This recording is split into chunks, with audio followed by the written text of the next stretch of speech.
Breaking news, আগের সিদ্ধান্ত বাতিল। আজ সংসদে পে স্কেল নিয়ে আরো বড় সুখবর দিলেন প্রধানমন্ত্রী। তো দর্শক, নবম পে স্কেলের আজকের মহা গুরুত্বপূর্ণ নিউজটি শেষ পর্যন্ত দেখুন এবং শুরুতেই এই চ্যানেলটি সাবস্ক্রাইব করে রাখুন নবম পে স্কেলের সকল নিউজ সবার আগে পেতে। সরকারি চাকরিজীবীদের জন্য পূর্বের নেওয়া সমস্ত সিদ্ধান্ত বাতিল করে জাতীয় সংসদে স্বয়ং প্রধানমন্ত্রী তারেক রহমান পে স্কেল নিয়ে এক যুগান্তকারী সুখবর দিয়েছেন। আজ সংসদ অধিবেশনে প্রধানমন্ত্রী তার বিশেষ ভাষণে আগের নেওয়া সুনির্দিষ্ট কিছু সিদ্ধান্ত বাতিলের ঘোষণাটি অত্যন্ত গুরুত্বের সাথে তুলে ধরেন। তিনি পরিষ্কারভাবে জানান যে পূর্বে ৩ ধাপে পে স্কেল বাস্তবায়নের যে সিদ্ধান্ত নেওয়া হয়েছিল এবং যা আগামী ১ জুলাই থেকে কার্যকর হওয়ার কথা ছিল, বর্তমান সরকার সেই অবস্থান থেকে সম্পূর্ণ এখন সরে এসেছে। নতুন পে স্কেল বাস্তবায়নের তারিখ কিছুটা পরিবর্তনের পেছনে মূল কারণটিও প্রধানমন্ত্রী অত্যন্ত সততা ও দক্ষতার সাথে দেশবাসীর সামনে তুলে ধরেন।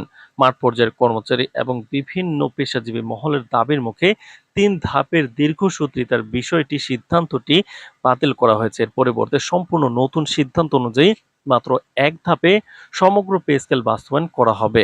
প্রধানমন্ত্রী জানান, আগামী ১ আগস্ট থেকেই এই নতুন বেতন কাঠামো পূর্ণাঙ্গভাবে কার্যকর হতে যাচ্ছে, যা দেশের প্রশাসনিক ইতিহাসে একটি নজিরবিহীন পদক্ষেপ হিসেবে গণ্য হবে। এই নতুন সিদ্ধান্তের ফলে সরকারি কর্মচারীদের দীর্ঘ সময় ধরে ধাপে ধাপে বেতন বৃদ্ধির জন্য অপেক্ষা করতে হবে না, বরং আগামী মাস থেকে তারা নতুন পে স্কেলের পূর্ণ সুবিধা একযোগে ভোগ করতে পারবেন। একই সাথে পে স্কেলের আইনি ও প্রশাসনিক প্রক্রিয়া দ্রুত সম্পন্ন করার লক্ষ্যে আগামী ১৫ জুলাই নতুন পে স্কেলের আনুষ্ঠানিক সরকারি গেজেট প্রকাশ করা হবে বলে সংসদে নিশ্চিত করা হয়েছে। তো দর্শক, এবারের নতুন পে স্কেলে সবচেয়ে বড় এবং পরিবর্তন আনা হয়েছে নিম্ন ও মধ্যম আয়ের কর্মচারীদের ক্ষেত্রে। প্রধানমন্ত্রী ঘোষণা করেন যে সরকারি চাকরিতে কর্মরত ১১ থেকে ২০ গ্রেডের কর্মচারীদের জন্য মূল বেতন এক বিশাল পরিবর্তন আনা হচ্ছে।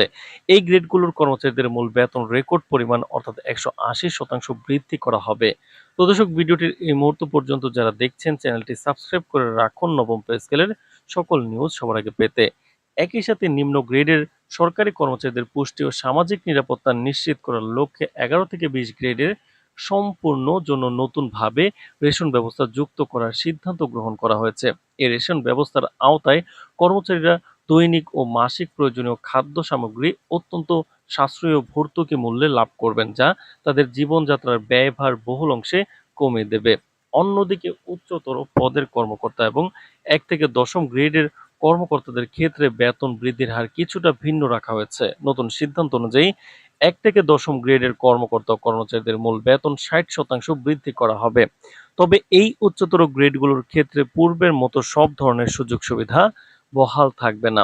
প্রশাসনিক ব্যয় সংকোচন এবং সমতা আনয়নের লক্ষ্যে ১ থেকে ১০ গ্রেডের বেশ কিছু অতিরিক্ত সুবিধা কাটছাঁট করা হচ্ছে, যা সরকারি কোষাগারের উপর অতিরিক্ত চাপ কমাতে সাহায্য করবে।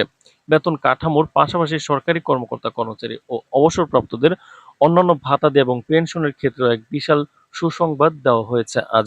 প্রধানমন্ত্রী জানান, নতুন পে স্কেলের আওতায় বাড়ি ভাড়া, চিকিৎসা, যাতায়াত সহ সব ধরনের প্রচলিত সরকারি ভাতা একযোগে ৭০% বৃদ্ধি করা হবে। একই সাথে আজীবন দেশের সেবা করে যাওয়া অবসরে গেছেন যারা প্রবীণ নাগরিকদের প্রতি সম্মান ও কৃতজ্ঞতা জানিয়ে পেনশন সুবিধা এক লাফে ৮০% বৃদ্ধি করার ঘোষণা দেওয়া হয়েছে। তবে এর পাশাপাশি একটি গুরুত্বপূর্ণ স্পষ্টকরণীয় প্রধানমন্ত্রী তার ভাষণে উল্লেখ করেছেন।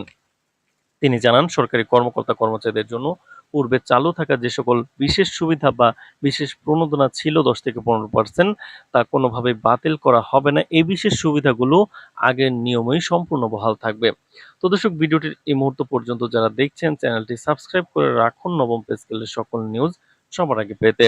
সরকার প্রধান স্পষ্ট জানিয়েছেন যে দেশের অত্যন্ত গুরুত্বপূর্ণ ৩টি বিভাগ, বাংলাদেশ রেলওয়ে, বিচার বিভাগ এবং আইন শৃঙ্খলা রক্ষাকারী বাহিনীর বেতন তালিকায় কিছু সুনির্দিষ্ট ও জটিল অসঙ্গতি পরিলক্ষিত হয়েছিল। এই বিভাগগুলোর সংবেদনশীলতা এবং কাজের পরিধি বিবেচনা করে তাদের বেতন তালিকা এবং গ্রেড বিন্যাস পুনর্বিবেচনা ও কিছু প্রয়োজনীয় সংশোধনীর কাজ চলমান থাকার কারণে সমগ্র পে স্কেল চূড়ান্তভাবে প্রস্তুত করতে এবং গেজেট প্রকাশ করতে পূর্ব নির্ধারিত সময় থেকে মাত্র ১ মাস পিছিয়ে গেছে।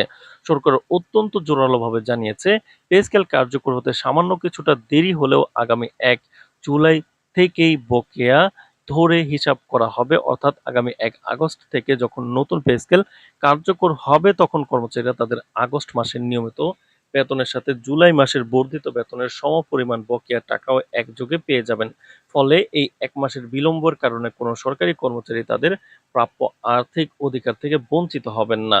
তো দর্শক, নবম পে স্কেলের যে কোনো গুরুত্বপূর্ণ নিউজ সবার আগে পেতে এই চ্যানেলটি সাবস্ক্রাইব করে রাখুন।